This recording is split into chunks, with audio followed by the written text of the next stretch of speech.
আসসালামু আলাইকুম ওয়া রাহমাতুল্লাহি ওয়া বারাকাতুহু।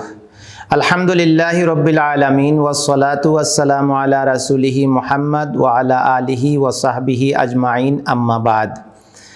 হাদিসে আরবাইনের উপর আজকে আমরা সমাপনী ক্লাস সম্পন্ন করছি।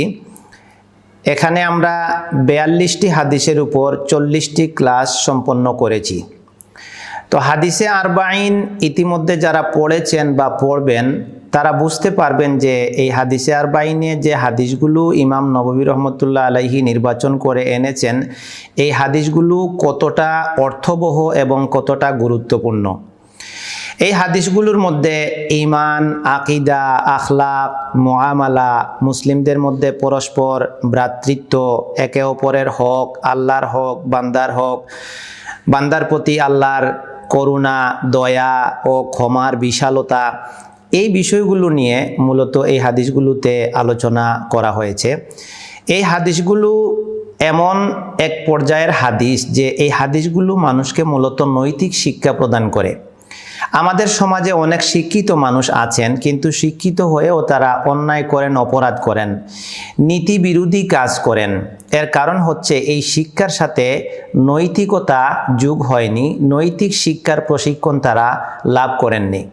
তো এই হাদিসে আরবাইনগুলো পড়লে মানুষকে এই হাদিসগুলো নীতি শিখায়, আদর্শ শিখায়, মুআমালা শিখায়, আখলাক শিখায়।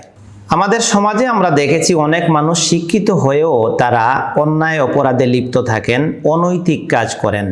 এর কারণ হচ্ছে তাদের নৈতিক শিক্ষার অভাব। আর নৈতিক শিক্ষা কোথা থেকে আসবে? যারা নীতিবান তাদের থেকে আসবে। আল্লাহ সুবহানাহু ওয়া তাআলা আমাদের জন্য সবচেয়ে নীতিবান, সর্বোত্তম চরিত্রের অধিকারী হিসেবে চিহ্নিত করেছেন একজনকে, তিনি হচ্ছেন মুহাম্মদুর রাসূলুল্লাহ সাল্লাল্লাহু আলাইহি ওয়াসাল্লাম। আল্লাহ সুবহানাহু ওয়া তাআলা এ সম্পর্কে বলেছেন, ইন্নাকা লাআলা খুলুকিন আযীম, আপনি মহান উত্তম চরিত্রের উপর রয়েছেন। তো এই উত্তম চরিত্র যার কাছে ছিল তার থেকেই আমাদেরকে চরিত্র নিতে হবে, তার থেকেই আমাদেরকে নীতি শিখতে হবে। তো আল্লাহর নবী সাল্লাল্লাহু আলাইহি ওয়াসাল্লাম যে নীতি আদর্শ আমাদেরকে শিখিয়ে গেছেন, বিশেষ করে এই হাদিসে আরবাইনের হাদিসগুলোতে এই শিক্ষাগুলো বিদ্যমান রয়েছে। আরাবিয়ান শায়েখদের আমি অনেক লেকচার শুনেছি, অনেক দার্স শুনেছি আরবি ভাষায়, যারা এই হাদিসে আরবাইনের উপরে দার্স করেছেন। একজন দুইজন নয়, অনেক শায়েখ এক একটা হাদিসের উপরে দার্স করেছেন। তো এইগুলো দেখে আমার মধ্যে অনেক আগ্রহ জাগলো যে বাংলা ভাষায় যদি এই হাদিসগুলোর উপরে দার্স করে এগুলোর শিক্ষা বলে মানুষকে দেওয়া যায়, তাহলে হয়তোবা জাতির কিছুটা উপকার হবে। তো আল্লাহ সুবহানাহু ওয়া তাআলা তার এই গোলামকে দিয়ে যতটুকু তিনি চেয়েছেন ততটুকুই আমি সম্পন্ন করতে পেরেছি। আমার নিজের কোনো ক্ষমতা এবং শক্তি নাই। আল্লাহ সুবহানাহু ওয়া তাআলা যতটুকু আমাকে তৌফিক দিয়েছেন এই হাদিসগুলোর ব্যাখ্যা, শিক্ষা বলার জন্য আমি চেষ্টা করেছি। আমি অনুরোধ করব আপনারা এই হাদিসগুলো পড়েন, জানেন, বুঝেন এবং নিজেদের জীবনে এগুলো বাস্তবায়ন করার চেষ্টা করেন। বিশেষ করে আমাদের যারা ছাত্র বয়সে আছেন বা যুব সমাজ আছেন, তাদের জন্য এই হাদিসগুলোর শিক্ষা খুবই জরুরি। এই হাদিসগুলো আপনাদেরকে নীতিবান মানুষ বানাবে, আদর্শবান মানুষ বানাবে।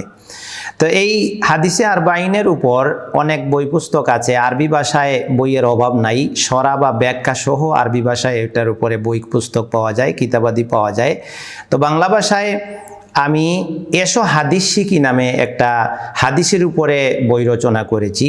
এখানে প্রথম অধ্যায়ে এনেছি উসুলে হাদিসের উপর 50টি প্রশ্নের উত্তর। যেমন হাদিস কাকে বলে, সাহাবী কাকে বলে, সনদ কাকে বলে, মতন কাকে বলে। মানে হাদিস চর্চা করতে যে শব্দগুলো আমরা অহরহ উচ্চারণ করি কিন্তু আমরা আসলে বুঝি না যে জিনিসটার সংজ্ঞা কী। যেমন আমরা জয়ীফ হাদিস বলি, কিন্তু হাদিস কখন জয়ীফ হয়? সহিহ হাদিস বলি, হাদিস কখন সহিহ হয়? তো এ বিষয়ের উপরে 50টি প্রশ্নের উত্তর এটা প্রথম অধ্যায়ে এসেছে। দ্বিতীয় অধ্যায়ে এনেছি হাদিসে আরবাইন এর হাদিসগুলো শিক্ষা সহ। তারপর জীবন ঘনিষ্ঠ অতি গুরুত্বপূর্ণ আরও কিছু হাদিস এনে প্রায় 250 হাদিসের সমন্বয়ে একটি কিতাব আমি সাজিয়েছি। এটার নাম হচ্ছে এসো হাদিস শিখি। ইমাম পাবলিকেশনসের নাম্বারে যোগাযোগ করলে বা ঠিকানায় যোগাযোগ করলে আপনারা যে কোনো জায়গা থেকে বসে দেশে বিদেশে যেখানেই থাকেন এই হাদিস গ্রন্থটি সংগ্রহ করতে পারবেন। আমার অনুরোধ হচ্ছে এই হাদিসে আরবাইনের হাদিসগুলো আপনারা পড়েন, আপনাদের সন্তানদেরকে শিখান, তাহলে আমরা ইসলামের যে বেসিক ফাউন্ডেশনগুলো আছে এটার উপরে দাঁড়াতে পারবো। আল্লাহ সুবহানাহু ওয়া তাআলা আমাদেরকে দিনের বুঝ দান করুন, দিনের উপরে চলার তৌফিক দান করুন। আল্লাহুম্মা আমিন ওয়া সাল্লাল্লাহু আলা নবিয়িনা মুহাম্মদ।